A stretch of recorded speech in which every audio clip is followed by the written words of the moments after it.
Ford's Edge plays in an interesting segment. This is a relatively large two-row crossover. That means this slots between the Ford Escape and the Ford Explorer in overall size. The mid-size two-row crossover and SUV segment used to be larger, but these days it is relatively small because most manufacturers seem to be going for a three-row crossover.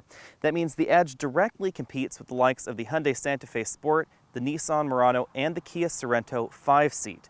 Now the Sorento is kind of a half competitor because there are 7-seat versions of the Sorento out there as well, and if you want the V6 engine, that's the only way the Sorento comes at the moment. You could also compare this with certain versions of the Jeep Grand Cherokee, but the Grand Cherokee has a different mission in mind. Its mission is off-road dedication, and that's not going on in any of the other entries in this segment. Realistically, the Edge can also be compared with the likes of the Lexus RX 350, the Cadillac SRX, and even its own very closely related Lincoln counterpart, the MKX. Now Ford has had this trapezoidal grille going on for a while, and they've had the multi-bar sort of Gillette-edged grille for a while as well, and this seems to be the merging of those two styles together in one vehicle. As many of my Facebook followers have pointed out, this does look like some sort of blend between Ford and the latest Hyundai designs. Let me know what you think about that down there in the comments section down below. These are not fog lights here. These are instead an oval string of LEDs that make up the daytime running lamps.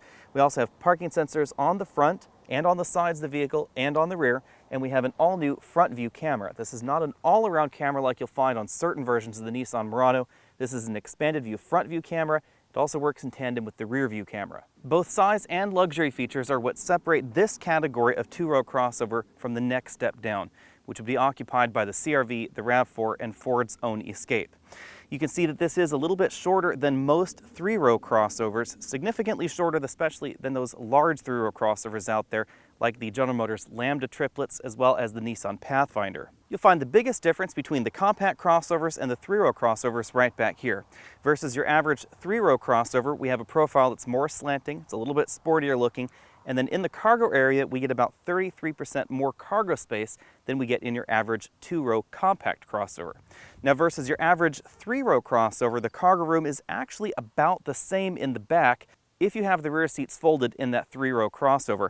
Now if you have the three rows up, then you'll actually find considerably more space in the back of this than in something like a Nissan Pathfinder. We actually have about 3 times the amount of cargo space behind the second row as a Pathfinder has behind its third row. The rear end styling has also been updated for 2015. We have these new tail lamps which feature a clear cover over the top, LED tail lamp modules, and of course down here we have twin exhaust tips even though we're in the turbocharged 4-cylinder model. Taking a closer look at the tail lamp modules, you can see that we have this red stripe that goes all the way around back to the Ford logo. Because turbocharged engines are all the rage, we get 2 different turbos available in this vehicle. We start out with the base engine, which is a 2-liter 4-cylinder turbocharged engine. It produces 245 horsepower and 275 pound-feet of torque. You can get a 3.5-liter V6 as well. The power goes up to 280, but the torque actually drops down to 250, and the torque comes on much later in the RPM band. You can also get Ford's brand new 2.7-liter twin-turbo V6 engine that we saw in the Ford F-150 right here under this hood. Now unfortunately, turning it sideways means that we get a slight reduction in power, so it produces 315 horsepower and 350 pound-feet of torque. All 3 engines are mated to a standard 6-speed automatic transmission with paddle shifters on the steering wheel, which we'll see a little bit later. Fuel economy ranges from 24 miles per gallon combined for the 2-liter turbocharged version that we're taking a look at right here, and the lowest is actually the all-wheel drive version of both the 2.7-liter twin-turbo and the 3.5-liter naturally aspirated V6. That's the interesting part of the fuel economy chart on the side of your screen, is that there actually isn't a fuel economy toll for getting that twin-turbo V6 over the naturally aspirated V6, obviously unless you're driving the car hard. In that case, the 2.7 will gulp down more fuel. The other thing that's interesting is that front-wheel drive is the default configuration for all 3 engines, including that 2.7-liter twin-turbo 315 horsepower engine. If you want all-wheel drive, it will cost you $1,495. Front seat comfort comes in at 8 out of 10 points. This compares very well in this segment with the Nissan Murano as well as the Hyundai Santa Fe and most versions of the Kia Sorento. The Murano is one semi-step above this because I found its seat cushion to be a little bit longer, which I found more comfortable, and the seat is a little bit softer, which is also to my taste. We have about the same kind of adjustment in both of those vehicles. Kia's brand new Sorento takes things to the next level with things like an adjustable thigh cushion and a 4-way lumbar support, and that does get top marks in this segment. If you're interested in the Jeep Grand Cherokee, this is more comfortable than the Grand Cherokee seat by a decent amount for my body shape. The Grand Cherokee and a number of recent Chrysler models have a definite hard seat bottom cushion. It makes it feel like you're sitting on the seat rather than in the seat. Helping you find a more ideal driving position, we also have a tilt telescopic steering column with a decent range of motion, and we have a 3-position seat memory in our model. The rear seats come in at 10 out of 10 points. This front seat adjuster for me, I have about 6 inches of legroom left there. Ford has been doing some very comfortable but very thin seat backs lately that really helps improve rear seat legroom. Legroom really is the main reason to get this 2-row crossover versus the next size category down like the Ford Escape. That's really obvious when you move over to the middle seat because we have a much wider bench seat across the back. You'll also notice that when you try and insert child seats in the back, that legroom translates to more room, especially for rearward facing child seats. The Edge also has some nice touches like reclining rear seat backs. This is the most reclined position, and then this is the most upright position. The rear seats also fold almost completely flat with the back in order to improve the cargo area, and because of the size of the Edge, it's only a 1-step motion. So we don't have to fold the seat bottom cushion in order to fold the rear seat back. That also means that the front seats can be all the way back in their tracks and have the rear seats folded very comfortably. Rear seat passengers get a fold-down center armrest with fixed position cup holders, and we have a very unique option here available for $150. This is an option I would highly recommend in any vehicle you can get it in, and it's an inflatable seatbelt. You can see a little bit more closely there. This section of the seatbelt right here, from the name inflatable seatbelt all the way down to the buckle, in the event of an accident will actually rip open, inflate, and become wider across your chest. The reason it does that is to reduce chest loads, and this is especially important in women, children, and people with weaker bone structures because it means less likelihood of broken ribs, broken collarbones, etc. Now, before you install child seats in the back of your Edge, you should check to see if your child seat manufacturer supports the use of inflatable seatbelts. Of course, you can use the latch anchors to anchor that child seat instead. As I said, cargo room is one of the prime reasons to get this over the next size category down. It's really obvious when you take a look at the back. This is a 26-inch roller bag. It's not all the way to the rear because I actually have a computer bag right there behind it. And that means that you can see it can go all the way to the back like that, and we can actually put a 24-inch roller bag right in front of it and still close the lid. The cargo area in the Edge is between 33 and 50% larger than your average compact 2-row crossover vehicle. It's also very nicely done. We have a very well integrated subwoofer, some well integrated hooks back here for shopping bags. We have some under the floor cargo storage area and a compact spare tire. Overall, when it comes to my exclusive trunk comfort index, I'm going to give this cargo area 10 out of 10 points, although I would like to see a standard cargo cover. My taller viewers should know that as I walk under this tailgate, it does brush against my hair. The other thing you should know is that if you're rooting around in your tailgate and you do have the foot actuated tailgate, you can end up bopping your head with it. So you're just standing here like this, you're wiggling around doing something, and then the tailgate will come down and bop you on your head. It does take a decent amount of force before it stops. Starting off our interior tour, we're taking a look at the optional panoramic moonroof in our particular model. This is a very large moonroof and it has a completely opaque cover, which is my preference. Our model has this attractive brown leather. The front seats have 4-way adjustable headrests. They are a ratchet variety, as you can see, and we have height adjustable seat belts for both the driver and the front passenger. The leather is perforated because our model has the optional heated and ventilated front seats. The front doors have more soft touch plastics than you'll find in your average compact crossover, so we have a soft touch upper, soft touch armrest. The only hard plastics you'll really find are right down here at the bottom of the door. The dashboard styling is very similar to the rest of the Ford lineup. We have chrome rings around the air vents and that sort of trapezoidal air vent right over there on the passenger side to make it look a little bit more like the rest of the Ford lineup. We have some interesting looking trim down here and then a moderately sized glove compartment. Since our model has the optional Sony audio system, we do have a center channel speaker here in the center of the dashboard in front of this storage cubby. It is a small storage cubby, but you can put things like cell phones, wallets, that sort of thing right inside. Our model also has the optional My Ford Touch infotainment and navigation system. If you want to know more about My Ford Touch, click that link at the bottom of your screen. You'll be taken on over to a dedicated review on this particular system in a different vehicle. You should know that this will be replaced by Sync 3 in short order. Ford hasn't said exactly when, but we expect either the 2016 or 2017 model year. Our model has the optional front view and back view camera. This is not an all-around camera like we see in the Nissan Murano. That's the front view right there, and then we can switch to the rear view as well. As I said, our model has the up-level Sony audio system. You can see we have a lit CD slot right there and lit track forward, backward, and seek buttons right here. This is the volume knob, and this is the power button for that system. We have the eject button right over there. The rest of the buttons are the controls for the climate control system. These are not touch buttons, these are actual real physical buttons. Below those buttons we find a very deep compartment. This is an iPhone 6. You can see it very easily fits right inside there.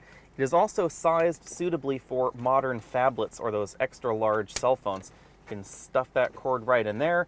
And over on the right side, you will see we have 2 USB ports, an SD card slot, and the line input. You can see we can actually close that storage compartment even with an iPhone 6 or an iPhone 6 Plus plugged in. The Edge has a very traditional console shifter. Sport is all the way to the back, and you do have manual paddles on the steering wheel as well. We have an electric parking brake, parking sensor enable disable button right here, and the autonomous parking system. If you want to know more about how autonomous parking systems work, there's a separate video on my channel as well. There'll be a link for that at the bottom of the video. Behind the cup holders, we have a large, softly padded center armrest. It has 2 compartments inside.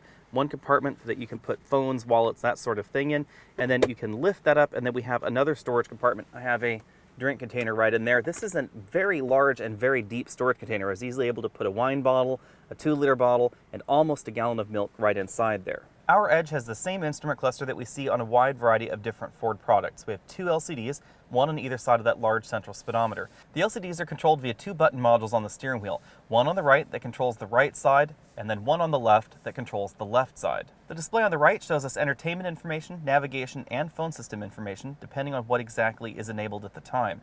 Since we don't have a navigation destination enabled, we can't do anything with the navigation other than see a compass, but you can see what we can do right here on the phone interface. We can actually see incoming calls, outgoing calls, all calls, and you can actually dial right there from that interface. On the right side, we have our fuel economy and trip computer screens, as well as some additional gauges. So if we click up to display mode, you'll see that we get a tachometer right there. We can also see our trip computer information, trip 1, trip 2, etc. We can also control our driver assistance systems like our trash control, blind spot monitoring, lane keep assist, etc. This is also where you can see things like your distance to empty, a digital speedometer, tire pressure readouts, or again, that tachometer right there. We have a few different displays available in this car. And if we have our lane keep assistance system enabled and disabled, that's where you'll see that icon right there on that screen.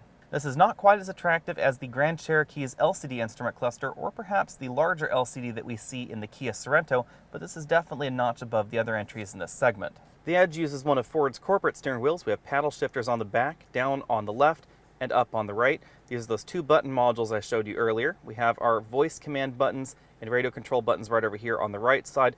They are contextual, so these are either track forward, backward, or hang up pickup buttons depending on what mode you're in. You'll find the cruise control buttons on the left. Keeping in mind that the 2-liter turbocharged engine is the base engine in the Edge, acceleration is excellent, and I'm going to give this a B.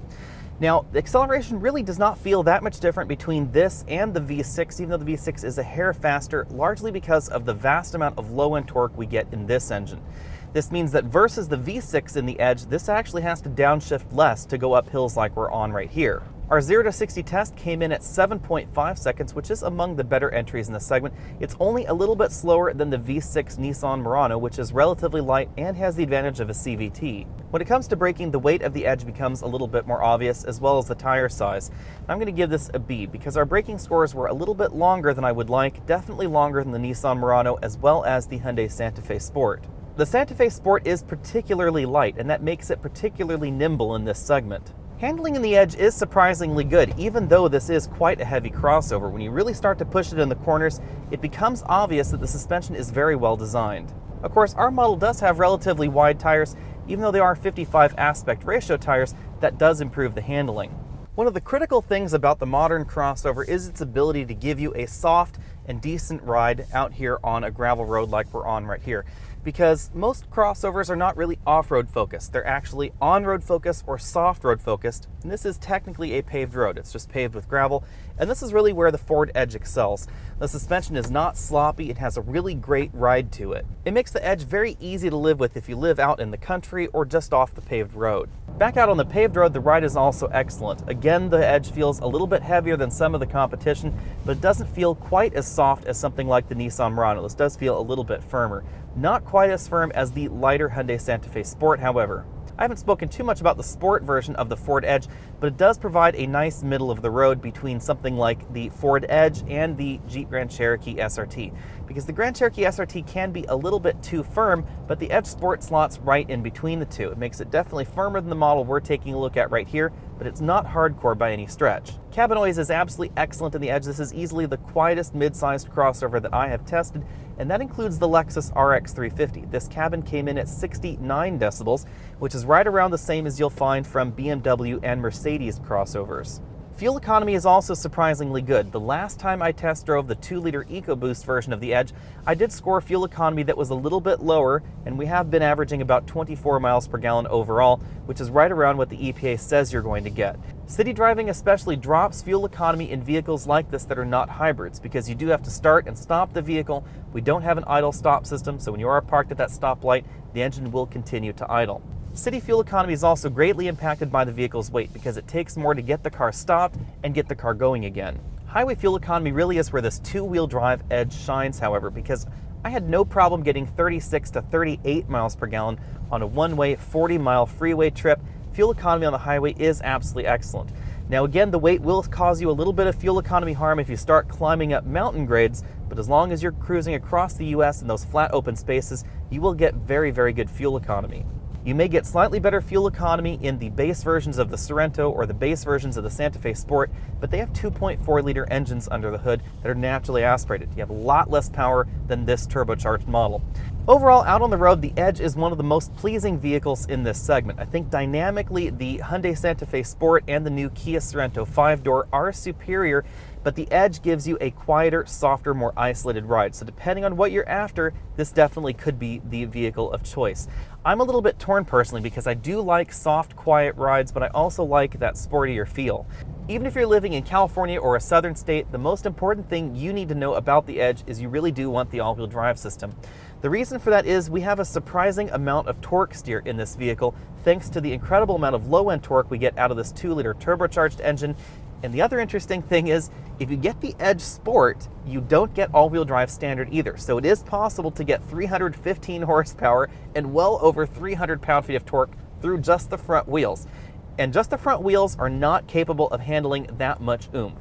Personally, I find the management of torque steer to be a hoot and a half, but if you don't like it, and there are a lot of people like that out there, then you really want to take a look at that all-wheel drive system, again, especially in the Sport model. Now, interestingly enough, the 3.5-liter V6 engine doesn't seem to have the same kind of torque steer problems that we do get in this or in the 2.7-liter twin turbo, but of course that's because its torque happens an awful lot later than this 2.0-liter turbo, and you get less of it. Things start out at $28,100 for a base SE model with the 2-liter turbocharged engine and front-wheel drive. Now, because Ford is also making the Lincoln MKX, which would compete with a top-end version of the Ford Edge, they don't allow the Ford Edge to get quite as configured as some of the competition. That means this will top out at $43,340 for the all-wheel drive V6 version in titanium trim. Now, sideways to that really is the Edge Sport with that twin-turbo V6. Obviously, that twin-turbo V6 will cost you a little bit more, but I'm not focusing on that one in this video because it is a very different creature than the rest of the competition. I think that my favorite version of the Edge would be an SEL with the navigation, the leather, the moonroof, the 2-liter turbocharged engine, all-wheel drive, and that would help reduce the torque steer, the blind spot system, and the inflatable rear seat belts. That would set you back a relatively reasonable $37,675. The most direct competitor for the Edge would be the Nissan Murano because the rest of the competition is slightly different. The Murano is going after this same mission. There is no 7-seat version of the Murano, and it's relatively the same price across the board. This actually manages to be about $1,500 less than the Nissan, which is unusual because Nissan is typically the better value in the segment. I really liked the brand new Nissan Murano. I liked some of its features like the available adaptive radar cruise control system, but I think the styling on the Murano is just too avant-garde for me, and I would take the Edge over the Murano primarily on styling. The two vehicles deliver relatively similar fuel economy. The Murano is a little bit faster thanks to its V6 engine versus this turbocharged engine, but the interior is very similar in terms of comfort. We get just about the same kind of rear seat room and the same amount of cargo room in the back. Now, depending on how you configure your Murano, this may end up about $2,000 less expensive at the top end. That would be the titanium trim with the 2-liter turbocharged engine. Obviously, the Ford Edge Sport is going to be a different kind of vehicle, and Nissan doesn't have anything that directly competes with that. The Santa Fe Sport is obviously a competitor to the Edge, but it is a tricky competitor to talk about because the Santa Fe Sport starts with a 2.4-liter naturally aspirated engine, and that is significantly slower than any version of the Ford. Because of the way Hyundai likes to bundle option packages, there is no direct correlation to the base version of the Ford Edge in the Hyundai family, and that's because in order to get the 2-liter turbocharged engine over there in that Santa Fe Sport, you have to bump up to $3,000 over the starting price on this Ford. How you configure your Santa Fe Sport and your Edge will determine the value, because base to base, again, this is about $3 grand more, but when you add the options to this that comes standard on the 2-liter turbocharged version of the Santa Fe Sport, this will actually cost about $1,000 more. Aside from pricing, the two models compare quite well. The Ford has some advantages and the Hyundai has some advantages. The interior in the Ford is definitely nicer than the Santa Fe Sport. The Santa Fe Sport has a nice interior, but you can definitely tell that some corners were cut in order to give it that very low starting price. We also have a bit more headroom and legroom inside the Edge than you'll find in the Hyundai. However, the Hyundai does handle better. You'll also find a little bit more room inside the Edge in terms of headroom and legroom, and we get better fuel economy from this 2-liter turbocharged engine than we do in the Hyundais. That actually surprised me because the Hyundai Santa Fe Sport handles better than the Ford Edge, largely because it's considerably lighter than the Ford Edge. As I said before, Jeep's Grand Cherokee really isn't the same kind of vehicle.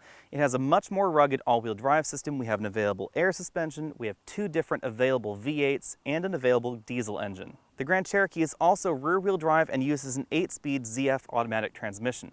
The Grand Cherokee is really trying to be the American Range Rover, and that's not the mission of the Ford Edge. In case you're wondering, you really can't even compare the Edge Sport with the Grand Cherokee SRT because they're very, very different kinds of vehicles. This has about 315 horsepower. The Grand Cherokee has well over 400. The Jeep SRT is trying to be the discount version of BMW's X5M and X6M, and it's really not going on in the Edge. However, I think the Edge is a good middle of the way between the two, between something like a regular Grand Cherokee or a regular Edge and the fire-breathing SRT. It's also priced in between them as well. I'm sure you've probably heard by now that Hyundai and Kia are joined at the hip, and they have very similar models in their product lineups. And that's where the Kia Sorento is an interesting option, because the Sorento is not a Santa Fe Sport with a Kia badge, and it's not a Santa Fe with the Kia badge on the front. It actually is a hybrid of the two vehicles. That means that size-wise, it is very close to the Ford Edge, even though there is an available 7-seat version. And that 7-seat version is what's interesting about the Sorento, because if you get the 2-liter turbocharged engine, then you get the 5-seat version. If you get the 3.3-liter V6 engine, then you get the 7-seat version. That means that the 4-cylinder engine really is the direct competitor to this, and you would actually want to compare the 3-row version of the Sorento to the Ford Explorer. Starting at $24,900, but right around $28,100 similarly equipped, the Sorento is also the closest in terms of pricing to the Ford Edge. A fully loaded 2-liter turbocharged Sorento ends up right around $45,000, a little bit more expensive than a fully equipped 2-liter version of this vehicle, but we do get thousands of dollars more equipment in that vehicle. While the current generation Hyundai Santa Fe Sport and the previous generation Kia Sorento had some definite downsides on the interior, that's different in the 2016 Sorento. It has a completely revised interior with more soft touch points than we find in this model and a very well done interior. We also get a driver's seat with more adjustability than you'll find in any version of this vehicle, and fuel economy that's relatively close. That is the one thing where the Edge excels, is its fuel economy. It's about 2 miles per gallon lower in real-world driving with the Kia. Although it sounds a little bit strange to say, I also think that the 7-passenger option in the Sorento is a nice feature because it really is the emergency 3rd row. It's not intended for constant use like the large 3-row crossovers are. It still has a more sexy profile than your average 3-row crossover, and that 3rd row is quite compact, but it does have it, and you can jam naughty kids or your mother-in-law back there if you need to. And that brings me right along to our last comparison, which is the Lexus RX 350. This is a whopping $12,000 less than a base Lexus RX 350, and we actually get fuel economy that is more similar to the Lexus RX 450 hybrid and performance that is very similar to both versions of the Lexus. That means that if you're after the discount luxury vehicle alternative, this is a strong option. I can see that people might have problems comparing the Kia Sorento to the Lexus RX 350, but this Ford Edge is a very solid alternative if you're worried about that brand image. Obviously, Ford is a step down below Lexus, but many people consider it to be a little bit of a step above Kia. When all is said and done, my recommendation in this particular segment would be the 2016 Kia Sorento, but the Edge is a very close second. And if you're after more power and better handling, but you don't want to step up to something like a Grand Cherokee SRT, then the Ford Edge Sport is definitely a solid option. Thanks for taking the time to check out this video. Again, I'm Alex Dykes, and this has been the 2015 Ford Edge. Go ahead and click those related videos at the bottom of your screen. Click that subscribe button down there if you haven't already done so. Find me over at facebook.com/AlexNautos. You can also find me over at Twitter, and I'll see you next week.